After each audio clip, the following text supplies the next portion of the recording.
Voilà, donc je vais vous montrer la file qu'il y a pour les camions. Elle est juste sans fin. Moi à vélo j'ai fait 1 heure pour passer la frontière. En fait là ils sont en train de la rénover et faire un truc plus grand et ils sont en travaux et c'est n'importe quoi. Voilà, welcome in Turkey. Non, d'habitude ils sont bien organisés. Ce que je voulais dire, en fait, donc ça faisait 9 ans que j'ai pas pu retourner en Turquie, histoire d'armer. Moi j'avais fait en Suisse, mais tant que t'as pas fini ça compte pas, enfin bref. Et j'avais un peu les boules quoi, parce que 9 ans, tu vois, moi je voulais quand même voir ma grand-mère. Elle prend de l'âge quoi, gentiment, et c'est vraiment quelque chose qui m'avait vraiment beaucoup stressé. Franchement de traverser, de voir le drapeau de la Turquie, waouh, ça m'a fait... je dirais pas que j'ai pleuré parce que je vais encore paraître pour un lâche, mais peut-être. Anlatayım ne oldu, tamam mı? Yani ben Fransızca konuşacağım. Tamam. Alors hier j'étais perdu, je demandais mon chemin à quelqu'un en Grèce. Et là en fait on est sur l'autoroute. Il y a une voiture qui s'arrête devant moi, il me fait hey, arrête-toi et tout, il me fait tu m'as reconnu, je fais bah non, comment... Tiens, je dis c'est quelqu'un de ma famille ou pas? Et ben non en fait il s'est arrêté là, il m'a reconnu avec le vélo et il me donne sa carte et je dois aller chez lui dans 3 jours. C'est complètement fou. Oradan buraya ya tesadüf. Tesadüf başka bir şey olamaz. Olmaz. Başka bir şey olamaz. Et voilà, elle est partie. Ce mec il est incroyable. Non mais il est tellement incroyable ce qu'il vient de faire. En fait il m'a rempli de bouffe tout le panier. Il m'a dit tiens va dormir là, après-demain tu viens chez moi. Voilà, et franchement ça fait tellement plaisir. On est sur l'autoroute quoi en plus. Enfin une autoroute, une semi quoi, je sais pas trop, mais c'est waouh. Ça me fait tellement plaisir de rentrer au pays comme ça quoi. Décidément cette première journée en Turquie elle est complètement folle. Dans le sens que on vient de m'offrir à manger. Il y a un petit couple là qui vient de partir, ils ont même pas voulu rester en fait. J'ai dit viens on reste, discute et tout. Et non ils sont venus, ils m'ont ramené de la soupe, du poisson, des légumes et tout. J'ai pas osé leur dire que je venais de manger. Mais je vais grailler un peu. En plus ils m'ont ramené du poisson, j'aime pas du tout ça. Voilà mais voilà, ça c'est vraiment du retour au bled quoi. Ça me touche vraiment beaucoup quoi. Meute de chien. Tanta Okan. Est-ce que ça craint? Je sais pas. Tu vois comme le drapeau en fait il flotte derrière moi là. Il y a un vent de malade. En fait il s'est levé depuis que je suis arrivé en Turquie là, apparemment. Et la route ça a été que haut, bas. Mais non-stop. Hier j'ai fait 15 fois au bas, j'en pouvais plus, je me suis posé quoi. Les gens me le ramassent tellement.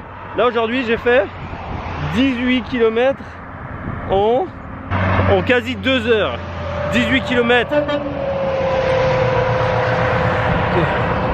C'est hyper dur, j'espère que ça va pas durer comme ça jusqu'à Istanbul parce que je dois y être dans 3 jours et j'avance pas du tout quoi, je fais 40 km par jour parce que c'est trop dur, les jambes j'en peux plus. Non, mais, depuis l'autre côté de... Ouh, cousin, hey, c'est pas facile hein. Mais bon, hey, putain, je suis bientôt à Istanbul. J'ai jamais eu des crampes aussi dures que ça de toute ma vie. Je marche comme un estropié mon gars. Je boite dans la ville. En fait, c'est souvent quand je descends des escaliers et ça se déclenche, mais un truc de malade mental. J'ai hyper mal. Là,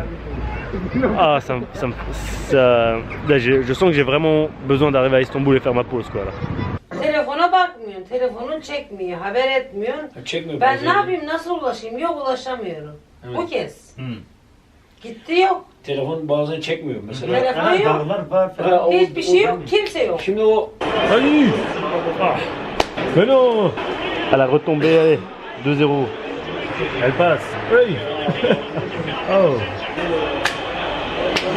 Bon ça s'est fini par encore une victoire de 3-0. Donc la Turquie est qualifiée. Enfin la Suisse pardon est qualifiée pour aller au Japon. Şahin çok tehlikeli abi. En zone comme des lascars mon gars. Est-ce que vous saviez qu'il y a la Migros en Turquie? Ouais, dans tous les balcons, il n'y a pas. Mais en Turquie, on en a tout plein. Bon, vous connaissez les Kurt Food où il y a donc McDo, kebab, pizza et tout ça. Mais ce que vous connaissez pas, c'est les Kurt Food en Turquie où il n'y a que des spécialités turques. C'est juste ouf la bouffe qu'il y a ici. Et là, en fait, je vais vous montrer tout simplement ce qu'on a commandé. On a fait un petit assortiment de tout plein d'endroits et on va se régaler, mon gars. Pop, pop, pop. Eh, moi, je te dis, hein, en Turquie, je vais prendre 5 kilos. Facile. Donc là, c'est ce qu'on a. En fait, ça, c'est du köfte, donc c'est de la viande un peu hachée avec son accompagnement. Là, c'est une pomme de terre avec tout plein de trucs dedans. Donc, il a creusé la pomme de terre et pour mettre tous les assortiments qu'on souhaite. Là, c'est une sorte donc de pizza turque très fine, viande hachée avec un peu de fromage. Et ça, c'est le quatrième plat, donc de la viande, de kebab. Normalement, le yaourt il est dessous et dessous, tu as de la sauce piquante. Mais c'est juste de la folie. Alors, je sais pas trop ce qui va sortir de là. Il m'a dit, regarde, on a un truc cool à te montrer. Ve buradan ne yapıyorsunuz? Bu bugün hobisi. Ah, voilà. Hobi. Donc en fait, il apprivoise des pigeons. C'est des pigeons voyageurs, donc ils s'envolent et tout, et ils reviennent en fait dans leur cage ici. C'est trop stylé.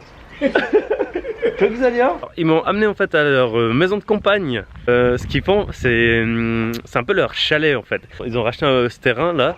C'est où ils viennent se ressourcer. Apparemment c'est un village où l'eau de la montagne là-bas, elle est vraiment hyper pure, hyper connue. C'est pour ça que ils ont voulu s'établir, avoir un pied au fait à terre ici. Le papa il est à la retraite maintenant. Il voulait quelque chose de calme en fait. Alors ça c'est sa courge qui l'a fait pousser. Il est vraiment fier de ça quoi.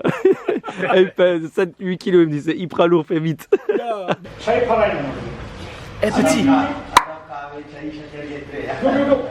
On continue la visite. Là on est dans un petit quartier en fait derrière la gare où c'est que des garages. Et là on est en fait chez eux, rouleau automatique. Et en fait ils font de la réparation, ils tapent toutes les voitures quoi. C'est leur boulot. Et en fait ils ont commencé comme ça il y a une trentaine d'années. Et aujourd'hui ils réussissent plutôt très bien. C'est cool quoi de voir que tu as commencé tout petit et aujourd'hui les gars ils sont bien et ça fait plaisir parce que c'est vraiment au mérite quoi. C'est vraiment au mérite et ça c'est cool. Et les gars elle est très humble, très cool. Tu me dis vas-y filme ça. Et ouais, il prend son temps et tout et il attend rien en échange. C'est vraiment chouette. Vraiment une famille en or que j'ai eu la chance de rencontrer, ils m'ont hébergé, ils m'ont vraiment chouchouté. Franchement, j'ai vraiment eu beaucoup de chance. Okan buyur. Buyur yavrum buyur. Ça c'est un petit déjeuner traditionnel turc. En fait, donc c'est toujours avec des légumes, les olives, la tomate, concombre, les œufs comme ça, le fromage et bien sûr le petit thé. Je pars de chez eux actuellement. Donc là c'est ton fils avec qui j'ai traîné hier soir, le père.